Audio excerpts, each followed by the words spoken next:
Donc là, on a une seconde trancheuse un peu différente de la précédente parce qu'on n'a pas de système d'aspiration. Donc on a les matériaux qui sont sur le côté. Ça dépend des entreprises. Certaines entreprises ramassent les matériaux manuellement avec plusieurs gars, des pelles, des brouettes, ou alors utilisent une aspiratrice classique de ville pour ramasser les déblais. On a des rendements similaires à l'autre machine. On gagne juste un peu de temps seulement par rapport à la vidange, quand notre machine doit s'arrêter pour vidanger, ce qu'on n'a pas sur ce modèle-là. Le principal avantage aussi, c'est qu'on peut travailler sur trottoir. On a un gabarit relativement limité. Donc on peut travailler sur trottoir avec le moins d'impact possible sur le trafic, sur la circulation. Et sinon, on a les mêmes outils que sur l'autre machine, donc avec 3 types de roues, en 80, 100, 125, qui nous permet de travailler de 10 cm de profondeur jusqu'à 45.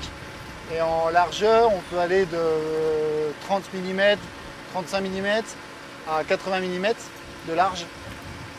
Et après, on a un autre outil qu'on appelle l'outil chaîne qui nous permet de descendre plus profond, jusqu'à 80 cm de profondeur et qui peut ouvrir de 10 à 15 cm de large.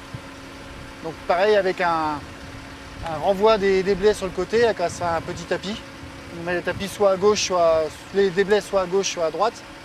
Et il nous permet ainsi d'ouvrir une tranchée plus large pour de la pose de réseau comme du multiduct ou du simple duct. On a une option de double déport sur celle-ci.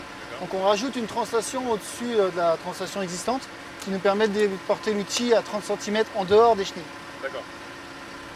Alors sur les outils les plus petits, par exemple sur la grosse chaîne de 800 qui descend à 80 de profondeur, on ne le fait pas parce que ça nous fait trop de poids sur le côté. Mais avec ce type de roue, le RT100 ou le RT80, on peut aller dans un déport de 30 cm.